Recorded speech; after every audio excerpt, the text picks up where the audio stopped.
Oh, yo, yo, yo, yo, yo. Oh, yo, yo, yo.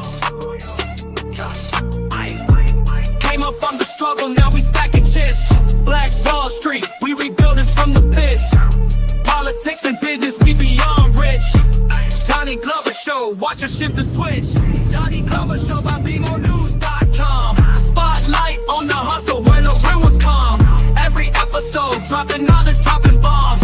Donnie Glover Show by BMOnews.com. Talking black excellence, ain't no exclusivity. History is making, reclaiming our divinity.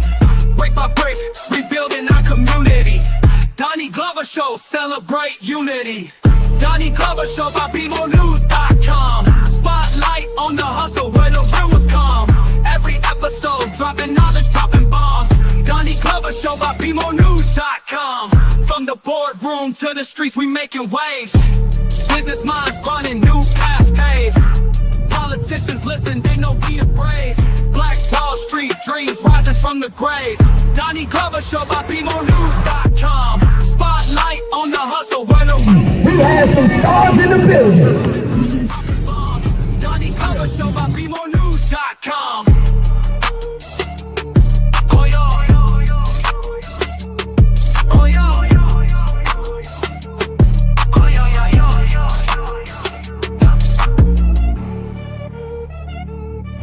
We'd like to welcome you to BeMoreNews.com, the news before the news, where we uncover the truth. Special thank you to our executive producer of Be More News in Niagara, Mr. Emmanuel Price. We're up here this is the New York side, and that's the Canadian side, and we will be there for the New Year's dropping of the ball or somewhere around here. Very beautiful Niagara Falls, some of the best water in the world. So make sure you get out, get your passport, and do some traveling. And keep watching BeMoreNews.com, the news before the news, where we uncover the truth.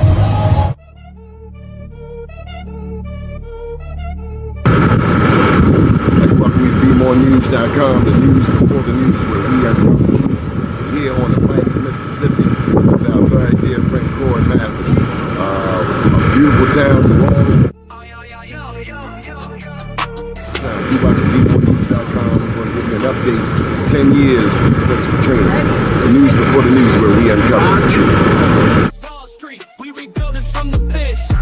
Politics and business, we beyond rich. Now, I've been waiting on this show for a minute. We got our main man, Red Tail. What's up, Red Tail? Good day, good day. Can you hear me well? Loud and clear. How you been? I'm well. How are you? Good, man. How's the summer coming along? Man, in the midst of the chaos, you can always find peace. You got to just center yourself and then develop that center around you so that others can enjoy that peace also. So actually, it has been a really good year for Indigenous education, and the opportunity for us to help children and the youth in our city is like very welcoming. Okay. So you are in what city? I'm in Philadelphia. And starting this evening, as a matter of fact, we'll be hosting a summer program called Pathways to Peace and Purpose, which will be a youth engagement program that will be 25 to 30 youth, giving them stipends for coming out and participating in activities built to show them some tech knowledge, right? Some traditional ecological knowledge, teaching them practices of old traditions, helping them to stay a little bit more centered, finding some peace within as we go through this transition period. So I'm really excited, mostly about giving the youth the stipends so that and offering them an opportunity to grow in their field of love, whatever they love to do. We hope to be able to transition them into that. How many checks they get? They're going to be getting 10 checks. It's $50 to $75 each, depending on how many youth we have in attention, and it's basically a Saturday program for them. How long they got to wait to get paid? They got to show up on time, because if they don't, they're going to get docked. You know, we also trying to teach them some rules to this game of life we call here. But with that said, show up, you get paid 2 days later. 2 days later, man, they made us work 6 weeks. If y'all work for Baltimore Summer Corps, I want you to put the plug in. We had to work. No, the program was 6 weeks. I think, we took us about 6 weeks to get our first check. Yeah, I remember I worked the summer program in my youth with this organization called We Pick, and we had to wait 4 weeks before our first check. They held that joint in the hole. But we were trying to do our best to keep them engaged, keep them motivated to come back, but also teaching them life lessons with respect to responsibility as far as showing up. But we also giving them a bus pass for the day so that they can get back and forth to us. So making it really engaging for them to come in. But then now that we got y'all, let's teach y'all some old ways. Tavis, you got to do more. That's, as I think about it, because we were what? 14, 14, yeah. 4 more years. Yes. By the time they turn 18, if we got to tell them at 14, that should be a part of the summer job to learn how to manage the money. Oh yeah, for sure. Credit score, and they get a bank account. Because let's be honest, you make me wait 6 weeks for a minimum wage check. That check is spent. Matter of fact, am I the only one with the Baltimore Summer Corps? I know y'all out there. Matter of fact, you had to work in a hole, and by the time you got your check, you already knew you was going up Mondam and get paid them Jordache jeans for merry-go-round. I'm older than you. You couldn't wait to get that Jordache jeans with the real indigo ink so blue it end up on your body. For me, it was my summer job. Went to all different color Dickies and the different color Reeboks to match the classic Reeboks. So I'm a '90s babies. So mine was all. Y'all had classic Reeboks. With the classic Reeboks. I couldn't do the Reeboks. I started off Nikes. That's and listen, we're talking about all of this westernization. We're supposed to be talking about the indigenous peoples. Tell them that is us. What you do. Well, you know what? I would say first that is us, because our style, our ways, when we do our dress, our dance, our rhythm, our rhyme, these things can be attributed to indigenous peoples, period. But with that being said, Indigenous education is growing. We're doing our best to educate the community about, the omitted facts regarding American history, and not just the United States history. And again, we are hosting a summer program that's actually open to the public. So if you're in the Philadelphia area, or if you're close to Philly and you'd like to join us, of course, we have our Full Moon Fire Circle, which is this evening. And then every Saturday from now until the beginning of September, from 11 to 2 at the Cobbs Creek Environmental Center, we will be hosting workshops where we'll be doing contemporary things, tech things, traditional ecological knowledge things, such as grounding, the principles of grounding, and how that can assist us in our health and in our path forward, and our mental health particularly, right? We're doing trail walks, introducing the youth and the larger community to various trails that are here located in West Philadelphia, but are literally, they're not used that much. We'll be doing a cleanup where we're going to go and clean up the creek and the trail close to us and give them some knowledge about the Lenape village and the Lenape mound that is still present there, and the history of it, how it was used initially and how it's being used now in today's world, of course, for commerce purposes. And we also going to be bringing in guests from different. One guest is going to be from what we call the Lenape Hoking Reestablishment Organization, which is an organization ran by some tribal members of Lenape tribe located in South Jersey. We also going to be having some locals come in and offer opportunities for the youth to move forward into other programs like design, photography, schools, We're going to have some of the health programs come by, offer free health services or ways to get free health services. So a lot of ways for the youth to engage with us in a fun way, but then also for community members and community leaders to see us as a gateway to reach youth and offer them opportunity to move off the streets and, stay away from the violence tendencies that they like to project on us and move into some more holistic and some more vibrant spaces. So really well, definitely if you're interested, check our website at indedu.org. You'll see a flyer. You can email us at info@indedu.org for more information. And if you want to support, definitely check us out. We're looking to move this forward. And again, Red Tail, let me get a word in there. You done just took over. You done just went straight down. You done scored 3 touchdowns.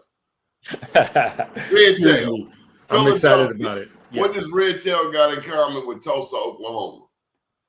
Man, outside the fact that Indigenous peoples was all a part of the establishment of Tulsa as a metropolitan Black community, right? But it was not just Black, it was Black and Indigenous, recognizing that some of the Indigenous looked like you and I.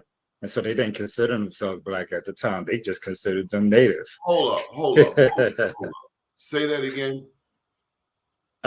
Recognizing that a large majority of the natives of the East Coast looked like you and I, at that time, they didn't consider themselves Black.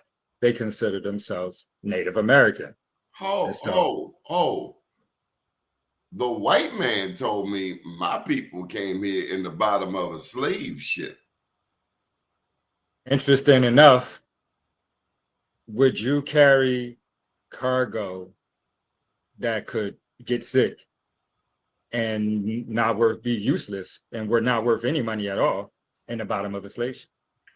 What you're about to do to people right now is called cognitive dissonance.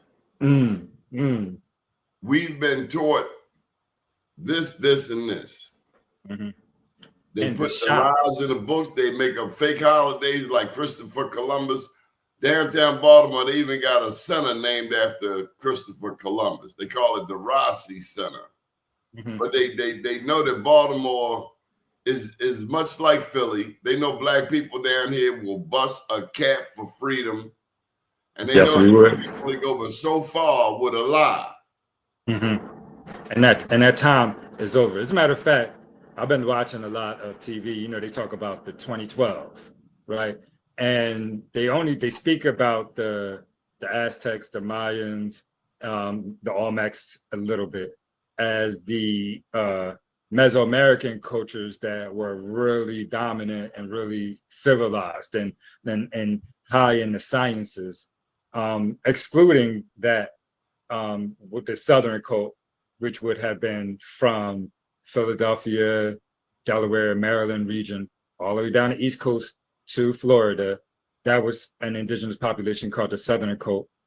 Their artifacts, their systems was very much similar to the Aztecs and things like that. They were older, and long story short, and why we're here today is we are the descendants of that population. And when we recognize and we remember by re-educating ourselves, the authority that's invested in us to be able to really shift this thing is wonderful.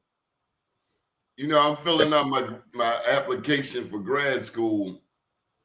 Congratulations. For getting ready to go into a PhD program. I got so mad at myself yesterday. The white woman asked me, "Are you a member of a recognized Native American tribe?" Interesting. Yes. Now, then remember. And I know I'm a part of Blackfoot, but she threw in the word official. And I should have just lied to her not lied, but I should have just said it regardless of how she took it. Your grandma told you 2 wrongs don't make it right. These people are lying. They don't know history. They've twisted history. They've told you that you came in the bottom of a slave ship. Now, some of us did come in the bottom of a slave ship, but you look at all of them black people in Brazil, you think all of them came from the bottom of a slave ship? It's 100 million black people in Brazil. You ain't gonna tell me the Portuguese and the Spanish were that damn sophisticated. Right. I refuse to believe it. Well, you understand. Wars that taught them how to take a bath. How you not gonna know how to take a bath one century and the next century you conquering the world? You know, I don't know about all that. It don't kind of add up. You don't even know how to put deodorant on, and you talking about going over here and taking over somebody's culture. In comparison to the Mayans, the Incas, the mounds, you got to tell them, because you know you just slid it in there about the mounds. You got to tell them about the mounds. I'm going off screen because y'all got to listen to this. Okay. Well, of course, we know about the Mesoamerican cultures and the great archaeological structures of that society, which would be, you know, in Mexico and below. A little known one that they speak of that's in Lower Mexico, well, actually, it's in High Mexico, relatively speaking, is La Venta, right, which is a dirt pyramid that is in Mexico, and so, you know, first let's pay attention to that being probably one of the oldest in that region, and then recognize that as you move forward, as you move north. From the La Venta complex, if you want to do a little bit of research, you'll find that the mounds are persistent in the Americas, in North America particularly, and specifically if you look at a map east of the Mississippi, you'll recognize that, hold on, wait a second, this society was a mound building society with— What is a mound? Okay, with tens of thousands of mounds, and mounds are pyramidal structures built from dirt rather than stone. And so when you think of, so if you hear someone say that's a mound, replace mound with your conception of what a pyramid is, and you'll recognize, hold on, wait a second, that's a pyramid? Man, I never even thought about this. We use that term in baseball every day. Yeah, yes, we do. As a matter of fact, most baseball fields were built on what would have been the center of a mound complex, where the ball playing and things of that nature would have initially happened for the native population. When the European came in, they saw how we used the space, and then they replaced it with their traditions, which was really just our traditions remade.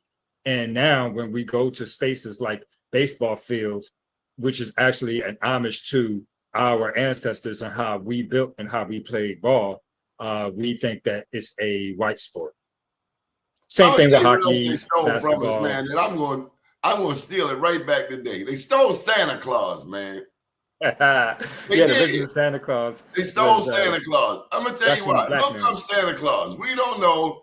That was a black man from Turkey. You think I'm lying? I ain't trying. Look it up.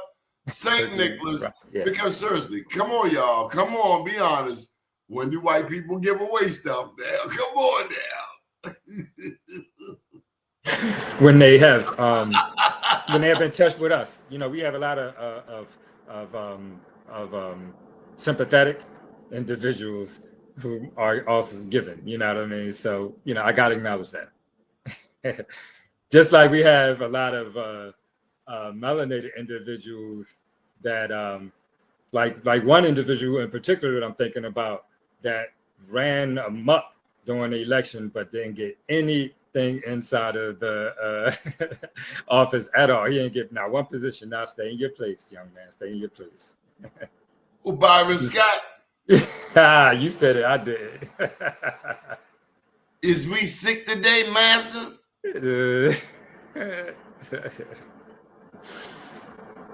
What was that cartoon? There were some people who were black, who were bad, who were worse part of slavery than anything white, because there were black slave owners. And when I used to complain to my daddy as a kid about racism, he said he wouldn't let me be a victim, and he wouldn't let me hate nobody. But you know, I make sure I acknowledge that. You know, one of my I have my fourth grandfather was from Alabama. He was white man, and he married an indigenous woman. She was considered colored at that time. and he got tarred and feathered. The white man, his family tarred and feathered him. It was in the newspapers and everything. And so, you know, my grandfather at that time, before they tarred and feathered him, he emptied his account and sent his wife, one of my grandmothers, a colored woman, to Georgia. You know, with the money before, you know, and then they found out everything happened. They tarred and feathered him. But guess what she did when she moved to Georgia? I'm sorry, South Carolina. She bought land and slaves. So, does tar and feather mean you're dead? No, it was cold tar. Just the sound of it sounds. He was white. Brutal. He was white, so it was cold tar for him. As opposed to what they put hot tar on black people when they killing them. Yeah, they used to. All right, so everything they've ever told us in American history is a damn lie. Black people been here. We're not descendants of the transatlantic slave trade. If anything, we're descendants of prisoners of war. Is that too much for you? If it's too much, step away from the computer. I know this stuff is heavy, but it's been right in front of your face the whole damn time. What do you think, Travis? Yeah, for sure. And for evidence of that is that there was never a settlement between my peoples of South Carolina, the Wali, and any colonial state, not the Spanish, when we were fighting them up until the 1800s, and not the English, which basically did the Yazoo land scandal and stole the land and just basically did the quiet, just smoothing in thing. So whereas that anybody that was still there just was considered colored to some point. And by controlling the economics of it, you know, you depress the people. And then when they come back alive, so-called, by placing it back on paper, their identity has changed. Tell them about the Dawes Commission. In this book, I write about how the first blacks left Florida, and we don't know about the Seminoles. All we know is with some ignorant damn person is making up. Now, I did find a good white lady who was talking about Chief John Horse. Okay. But tell them what happened when the blacks left Florida and they got there to Oklahoma and there's 5 white guys at a table. Okay. You're interesting enough. My mother and I was actually had this conversation last night. We might even be talking about it a little bit this morning, you know, because I was talking to one of the Congress members. He asked me about the Seminoles last week and how that was so-called, you know. Yeah, Congress people coming to you for information. Yeah, we were doing a podcast on his show.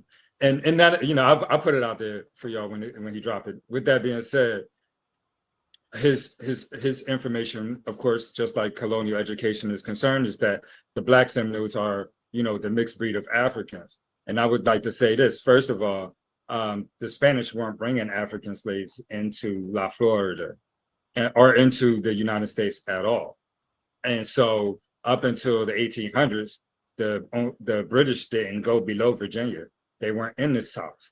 And so if we're talking about anything that was happening in the South before 1800, there are no Africans being shipped down there because the Spanish is in control. Acknowledging that, so you hear things like the Stono, remember, you hear things like the Stono Rebellion. Stono, Stono Rebellion. Those, they were Indians. Those was Indians. The Stono tribe. We look up the Stono tribe. And so when they talk about this Black rebellion of the Stono, they were an indigenous Black tribe. Again, no Africans were in South Carolina, Florida, North Carolina, a little bit of North Carolina. But remember, Spanish and the British was fighting each other. So I see that as the dividing line. Definitely nothing below that had Africans before the 1800s. And so when you talk about the Seminoles, you're talking about a group of people, they said, moved from the South Carolina down to Florida after the war, the War of 1715. Well, no Africans was there. So if they was dark skinned, that means that the native people that was there was already dark skinned. So that's the first thing. You know what I mean? The Seminoles wasn't African of any African descent. They was natives. They just was dark skinned. And so now when they moved to Florida, go through another situation, another treaty, some of them. Andrew Jackson. That's when Andrew Jackson was getting goofy, wasn't he? $20 bill. Jackson, we like a $20 bill. We don't know that dude on there hated black people. But that's when he got really funny. He disobeyed the Supreme Court interest. Yeah, you hear this, right? Like Donald Trump. He disobeyed the Supreme Court and disannowed all treaties, and then sent and then told anybody if they didn't go to Oklahoma, they wasn't native no more. So now the people that did move the native to Oklahoma, some of them brown skin, that's when Jackson said, look, the Dawes rose. Who is Dawes? Dawes was a senator that set up this group of rules. And he set up this commission to identify who was and who wasn't an Indian. And so there's 5 white guys sitting at a table. They look at you and see all your long hair. Oh, they think, some people on there think you Snoop. Tell them you are not Snoop. Okay,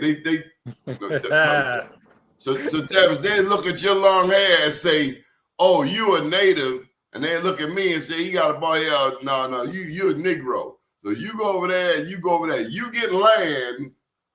But I tell you what, they look at me and tell me I'm a Negro. My hair too bushy, right? Oh, your hair too bushy. Unless I go and put some buffalo. I could have put some buffalo oils in there. You know what I mean? Some buffalo grease. You know what I mean? Or some bear grease. To slick it down. And then I might have passed. You know what I'm saying? But I would have had to do I might can find a can of Murray's pomade from the 90s. There you go. There you go. Cap, remember the stocking cap? Yeah, some tight, a ring around your head. I saw a guy with a ring around his head. I was like, you still wearing stocking cap? Yeah, if I threw some soul glow up in that joint, I might have been able to rock out. But you ain't rock no Jerry Carroll, did you, shorty? Nah. So you had to. This is where the paper bag test came from, and all of these tests, were coming from that commission. This group of white men deciding who was and who wasn't. And that's where the paper bag test too. That's where Freedmen came from, right? This idea that, well, if you're dark skinned, then you are a freed man. So the Freedmen's Bureau. Now, before we had the freedmen, we had freemen of color. And so a lot of people get those two confused when they look at their books and be like, I see a freeman of color. They think that they get grouped in as freedmen, but it's two different things. There's a group of people that were free. Freedmen versus freedmen. Freedmen. Freemen of color, meaning these people, these people were free before and since, right? So which would have been the indigenous population. Tavis, we have to bring you on every now and then. Of course. That's my mom. She wanted me to say. She had not. You tell me she was coming on the show. You got to come over. She said she's not dressed. Okay. Oh, we don't want no smoke. But she wanted me to say that. Say that again. The free men. Yeah, that so all black, all colored, so-called colored folk, right? All indigenous people were labeled as free men of color. But after the Dawes rose, if you was dark-skinned, you're just a freed man, because all dark-skinned people were slaves, and therefore, if you were slaves, that's not true. Freed. Again, that's the issue in the conduit. That's the problem. We were free men of color until they created laws. Can you imagine somebody playing with your damn citizenship? Yes. I mean, it's no different than what Trump is doing. So you got somebody like you are Blackfoot Indian, and you're not Indian at all. Who in the hell gave this some authority to determine who I am? That's why we got to know our own history. You know what your grandmother told you. You know, now watch this. Grandmother told you, well, we want to. Was your grandmother black Indian? Well, yeah, but well, if your grandmother won, then you won. Now the question is for the audience members that are aware of some of these things, what now? Now, once you recognize that someone has usurped authority over identities, claims, and a whole lot of other things, what can that individual, what can that collective do now? Steal it back. Well, no, we don't have to steal it back. But what we do need to do is take it back. Learn how to utilize our authority. We have authority amongst ourselves that is untapped and unused. You're not even aware of the authority that been vested upon you as an individual. I'm talking to Don, the Emmy-nominated Don Glover has authority beyond his intellectual knowledge at this point. And so do we as a collective group. When we recognize that, hold on, wait a second, as a colored population that is indigenous, there are pathways, there are institutions, there's guidance that is available for us to reestablish a governance for ourselves to the capacity of self-defense, self-education, self-finance, and self-economics, and so much more that I'm not going to bother saying, that I am trying to have us be awake to wake up and recognize that we're so undereducated with respects to our capacity, our authority as a people. All I know is when the cowboy Indian movie on, ever since I was a little kid, I was rooting for the Indians. Everybody wanted to be an Indian. What do you mean? Because they fight against colonialism, right? As even I'm talking about with the Indians. In South America, when South Americans see cowboy and Indian movies, they want to be Indians. Why? Because they're fighting against the colonialism. Because it's something that all peoples of color understand. Now, some of us, the issue is relative to the distractions and the comfort level that we decide to be in relative to the authority that we give away. We give away the authority at this point now because it's more comfortable for us to allow them to control the situation rather than us learn and then develop that ourselves. And that's what I'm trying to get us to next too, is to understand that. Tavis, they don't know all that damn history either. They forgot it. We come to the table like, oh, white people had their SHIT together. Let's remember the ones who came here from Europe were rapists, robbers, thugs, criminals. They left England and soldiers. They were, what do you call it, undesirable. Don't forget the soldiers and soldiers. Soldiers? And soldiers. Don't forget. All the explorers were actually military soldiers. Every single one of them was a soldier in war, whether it be what would now be considered a general or some other equivalent thereof. Every explorer was a soldier. Well, let me tell you, you know they were black explorers. They were soldiers. They were soldiers. We don't know it, but like some of the first Spanish that came here were black conquistadors. How else do you think they knew how to navigate? And remember, it was a black man that showed Columbus directions. We've been coming over here. And then here's the storyline. I came across it about a month ago. Oh, black people weren't making ships. Go sit down, stupid. Well, okay, two things I want to know. First damn ships came from Africa. You're gonna let somebody with no damn history tell you about your people's history. Oh, black people couldn't make a boat. Dude, you see them old Mexicanos in Mexico? I believe they came on a ship straight out of West Africa because they got real wide noses, pleptoid nose. That is not a white nose. And well, again, full lips. They got full Congo lips. So we're recognizing that the globe was created like 150, 200 years before Columbus. I just want people to understand the globe was created at least 100 years before Columbus. And so the fact that they didn't know that the fact that any of that kind of story is relevant is BS.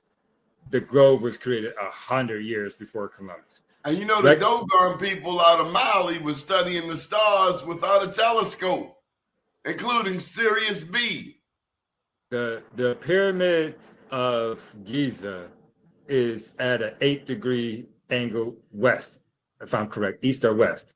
The pyramids are at an 8-degree. They're not just thrown angle, up there, right? They're not just put up there. So is the pyramids of Mexico, La Venta. So is the pyramids of La Venta in Mexico. They built 8 degrees west of north. The same as the pyramids of Giza. That when people just cut this on, and thank you for your comments, Stella. But people cut this on and see a black man. First, they trying to figure out, are you Snoop? Are you Gil Scott-Heron reincarnated? No, you your mama's son. This is Tavis Sanders up in Philadelphia. But then you start dropping this information, and we remember Grandma told us that we were Blackfoot. You remember Grandma told you about the Yamasee, about the Mississippi, and we see the big old Mississippi River. I was just down there in New Orleans, and they call that Mississippi River the information superhighway. That's how they was traveling up and down. We were traveling. The Mississippians were black people. Period. But we can't wrap our brain around it because we've been so inundated with Tarzan and monkeys and cheetah and chimpanzees. Can you imagine a white boy swinging through the jungles of Africa? And the history that is taught of the native population is the 1800 history, and that's during their conquering of the natives west of the Mississippi. They don't really talk to you too much about history of east of the Mississippi, because then, except for the Cherokee, which they co-opted, you know what I mean? And because Cherokee is not actually the original name of the tribe, but that's another conversation. You know, also, I'd just like to recognize that these pyramid mounds, these mounds, also known as pyramids, here in North America, that extend from the Mississippi River Valley all the way up here to Pennsylvania, some of them are older than the pyramids of Giza. Now, I done already told you that some of them align directly with the pyramids of Giza. So now somebody had to drop that knowledge on them. That wasn't just a roll of the dice. That wasn't just a night at Vegas. It's no way for people halfway across the world to build the same thing the same way at the same angles. The difference is, in America, it was built with dirt. In Egypt, it was built with stone. And so when you conceptualize the realities that not only that the culture here in our Americas was of a high science, it also recognized that these cultures were communicating with each other. They had to have been, you know what I mean? But taking it back to the Americas, that mound building era didn't end, right? The native communities were building mounds until the 1700s, they said. Well, who was here in the 1700s? Colored folk. And so your ancestors was building mounds in the 1700s based on their records. We can't fathom that something was going on here on these lands before the white man came. That's what we can't wrap our brain around. They destroyed it. It was people, and we were having. Look up Big Mound. Big Mound was oh my goodness, this huge burial mound. How big was Big Mound? It was part of the Cahokia complex in St. Louis, Missouri. So if you look up Big Mound, it was football fields big and 20, 30, 40 feet high. They destroyed that to create the railroads. And they would pay people to tear the mounds down and pay people to destroy the bones and the artifacts so that so that there would be no trace of our history here. We have artifacts. That's why we need blacks in science. Man, I've been following this case of Luzia. Yes. I tell anybody I run across to look up Luzia, Luzia in Brazil. Now, a few years ago, when they first started putting up pictures of Luzia, it's the Yucatan, Brazil, Luzia, Luzia in Brazil. They found her bones in a cave. They say the bones are 12,000 years old. Okay. But the initial picture, when they did the DNA and like run it through the AI, it was a big black woman. She had a rounded head. Now, that was just 2 years ago. Now, I told you Facebook took my page. I had 200,000 followers, and I woke up one morning, it was gone. Probably because we were having discussions like this, but I ain't talking about nobody. Just told you the damn truth. Okay. Anyway, they took the page was gone. But we got to know our history, because if we don't know our history, we allow some idiot that don't know their own damn history to try to tell you yours. That's the biggest error. Long before, even about Christianity, let's just say it. We think white people started Christianity because that's why we got a white damn Jesus on the wall.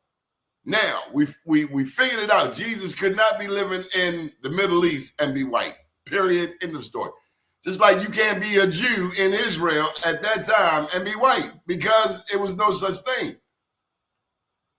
Jew is not a religion. I mean, not a race, it's a religion.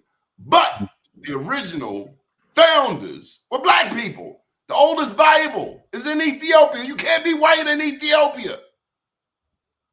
You can't. Let me mess you up. So let me mess you up right here. That means black people killed Jesus. Yeah. If there was a Jesus, I know that's going to get me sent straight to hell. But everything we know is with some idiot who don't know his own damn history than told you. So who's the fool? Yeah, we weren't all aligned as a world populace, right? Black people had different mythologies. You know what I mean? We had different histories. We had different traditions, different cultures. You're a Christian. Okay, you're a Christian. For God so loved the world, blah, blah, blah. My thought back as a little kid, suppose I'm Chinese and I speak Mandarin. Right. Will I read this same, or has it been twisted? Because the original Bible was in Amharic, and now I met nobody to read Amharic. So that means that everything we got is a copy by the Greeks. The original, right. Now let's go to this white boy over here who calls himself the Pope. How the hell you gonna be the Pope of a black religion? You can't. He black. He black, ain't he? The one they got now is black, but early on at the Nicene Council, 325, the black popes from Ethiopia went, they saw the setup and they said, holla, we ain't never coming back here. If you say that to one of these fancy preachers out there, don't make me call their names. You know, the ones that come on TV. Oh, close the doors. You can't get out of here till you make a donation. You got an ATM in the church need money. We done got so, and they wearing dresses. In the name of Jesus, she got a dress on, and they messing with little boys. So no, I dismiss anything these people try to tell me about God, because they don't know God. If that's God, I don't want to know him. You got me started. I knew you was going to do it. Your mama did it. We don't know who we are. Some fool told us. We have to be comfortable with the re-education. But we also, at the same time, with as prevalent as information is, right? Information isn't our problem right now. We have a limited access to information. We need knowledge at this point. We need information that can be used in an appropriate manner, right? All information isn't good information. And so what resonates with us and what information is actually good for us and will help us to stabilize a foundation for our children to have an opportunity to have a better future than one that we are currently existing in.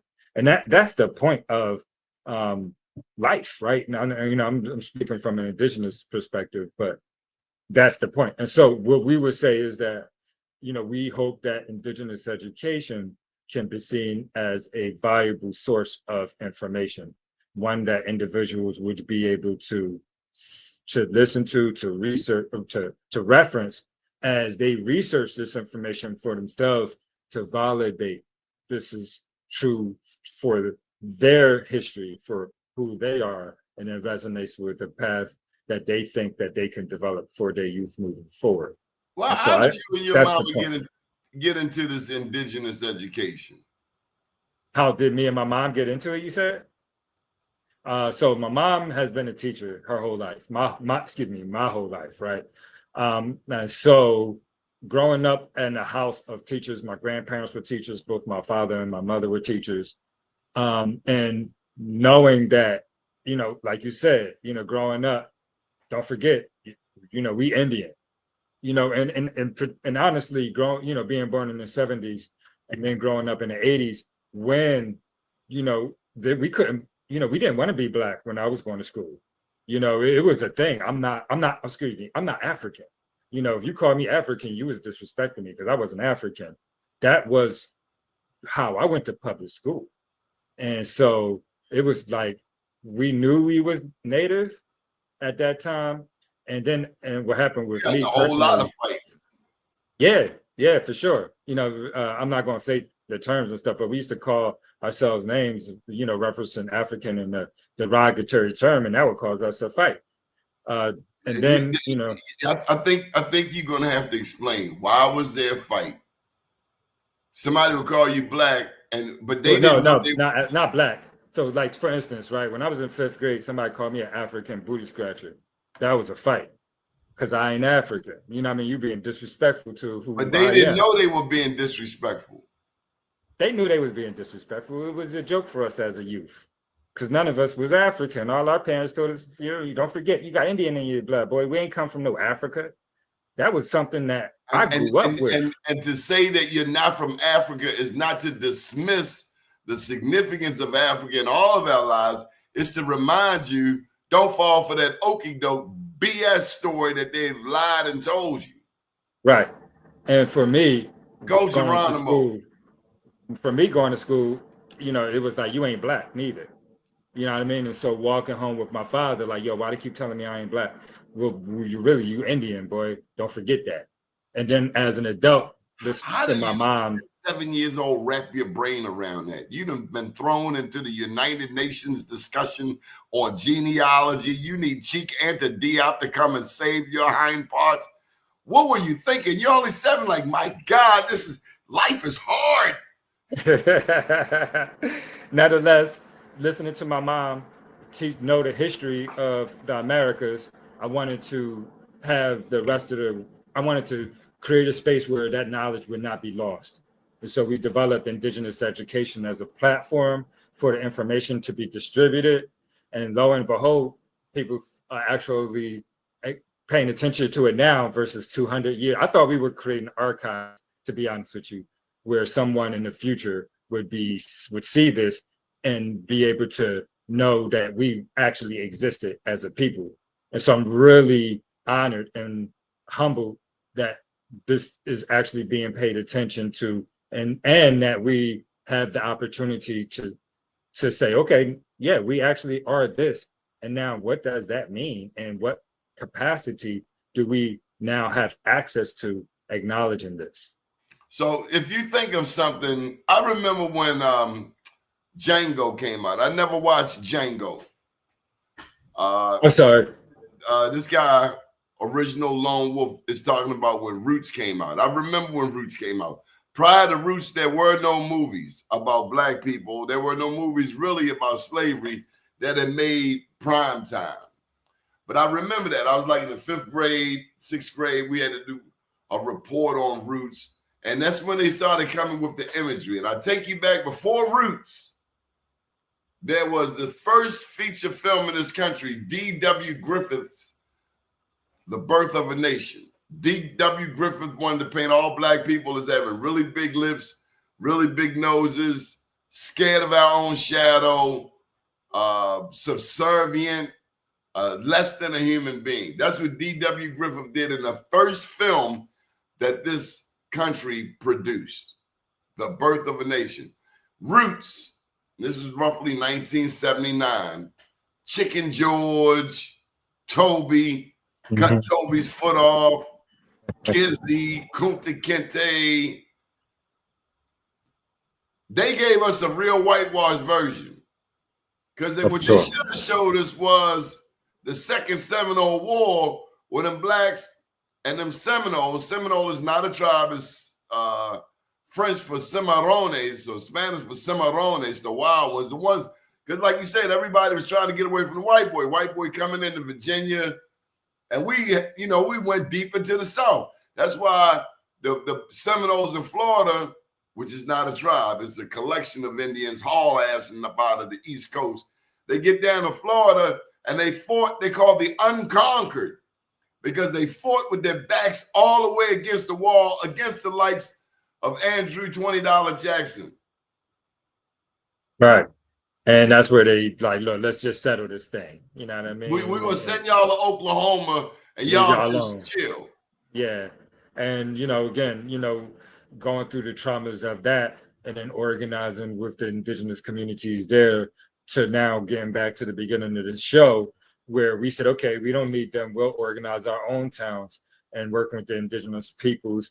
We started the Black City, right? This Black Mecca city that was actually doing better than their city was. Our Wall Street was doing better than their Wall Street was. Who you think had them candy yams and them collard greens, man?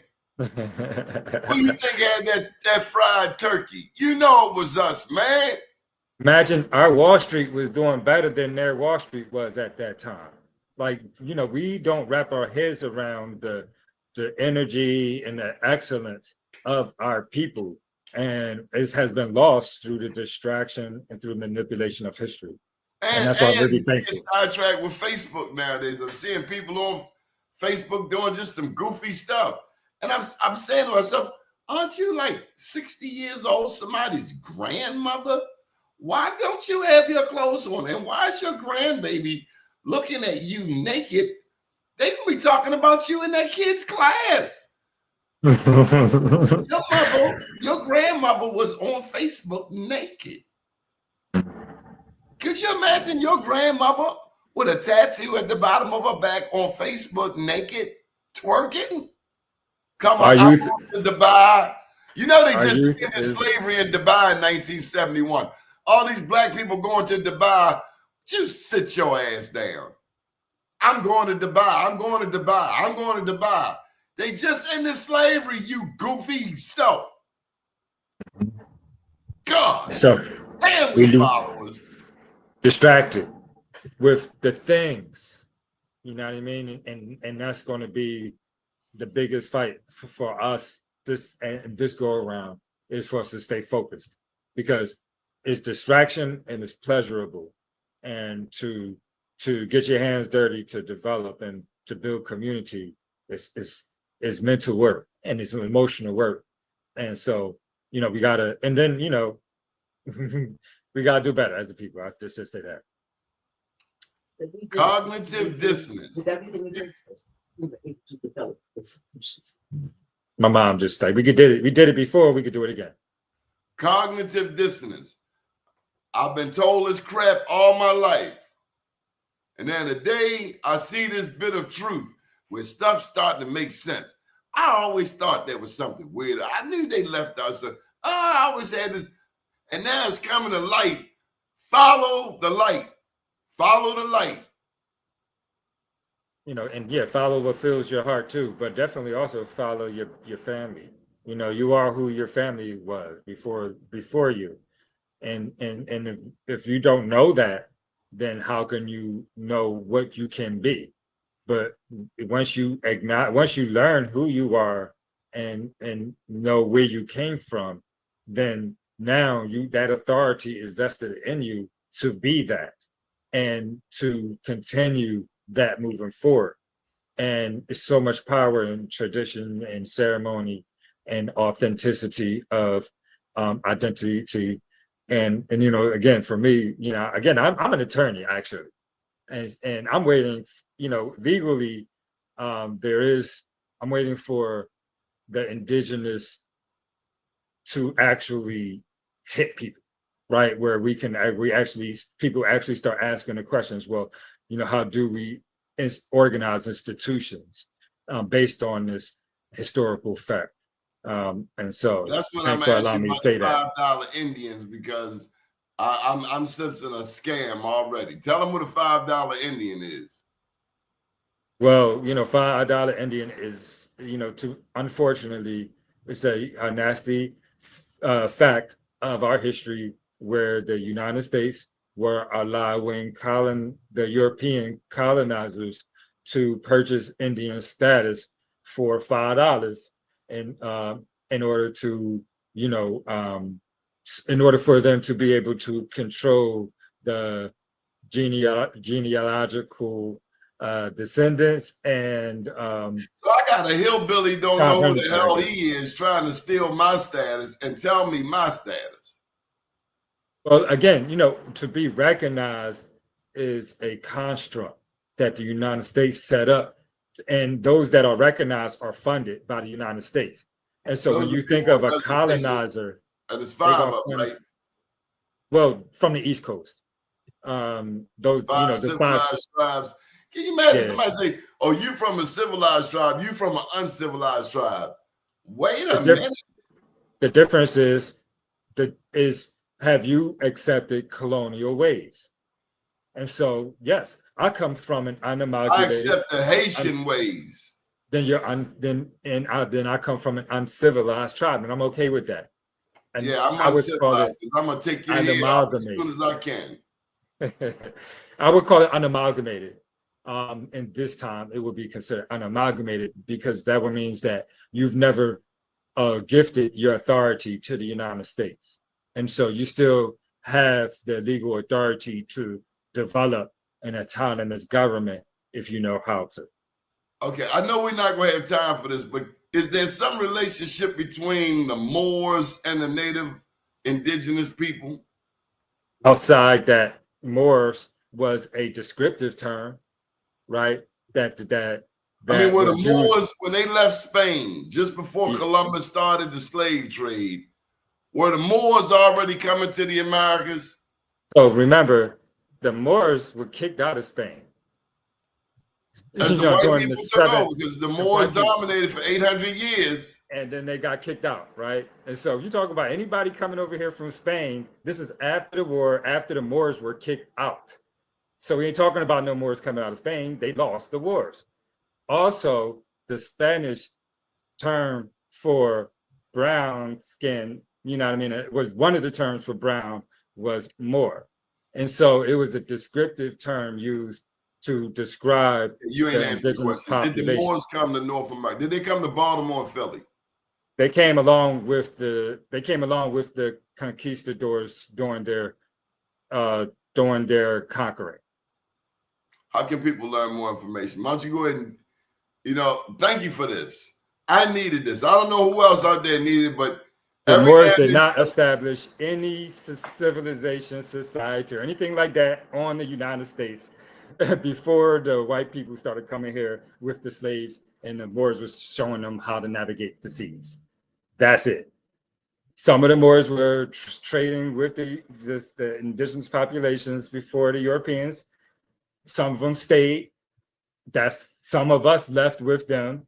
That happens. But to say that is an unfactual historical description of what was happening here in the United States.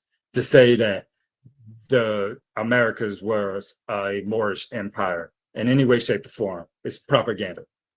Period. With that being said, I'm recognizing so that. glad I met you and your mom. It's been years. I'm so glad I met you because whenever I call, you know what I need. I'm coming to you like a dope fiend. I need some history to even me out because I've seen one too many Tarzan commercials trying to watch my indigenous program, and then here they come with all of these things that white people invented. And all of these white chefs, and I'm not knocking white people, I'm talking about the history. When I see these white chefs, it's like, well, why weren't you cooking your own food back then? And who taught you to put raisins in the potato salad? I don't know who told me. And carrot slices.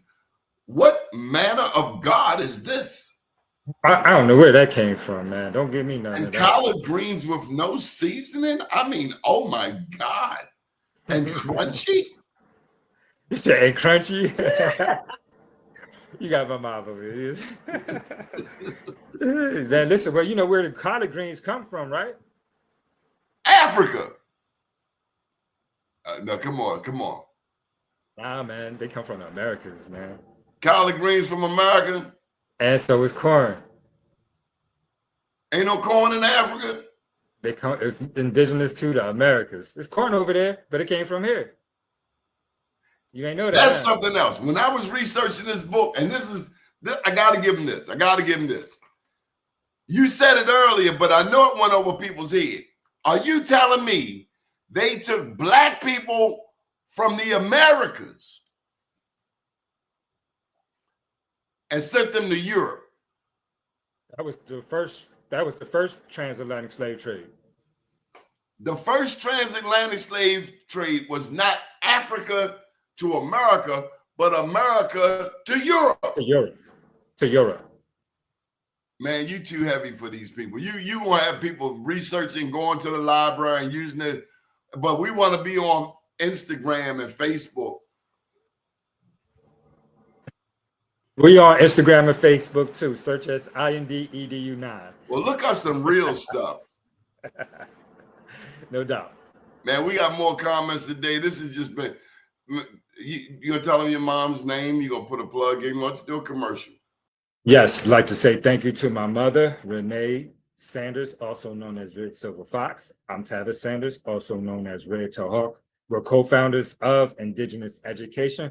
Please follow us on YouTube at Indigenous Education. Please follow us online, indedu.org, or Facebook at Indigenous Education. If you're near the city or if you're in the city, again, Pathways to Peace and Purpose is a holistic approach to nonviolence.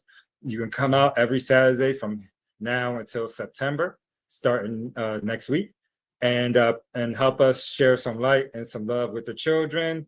Again, our books, Revealing America's Dark-Skinned Past, Volume 1 and Volume 2, will share about the rich history of the mounds, given the descriptions of the various types and what they were used for, some of the locations, and then some of the ways that they are being used today. And that you may not be aware of, including college campuses, golf courses, art museums, all kinds of different things. So please check us out, Indigenous Education, and definitely support us. We are a nonprofit organization, and so we definitely need your donations. Thank you very much. And thank you too to the Don Glover Show for allowing us to share. You know, we from Baltimore. You know what I mean? And so we keep talking to you about that. And again, not discounting or discrediting anything. Our family name is Moorman Brown. And so it's a large conversation to be talked about, but I recognize my indigenous identity, and that has to come first for me. Man, the comments, all of these your cousins. You know these people in the comments. I know they're your cousins. I see them. I'm thanking them for joining us today. And hopefully maybe we could do this once every 2 months or so, seeing as though we seem to have some really good feedback in the comments. I can't see them, but I hope that they've been respectful. Oh, no, 100%. 100%. Thank you for everything.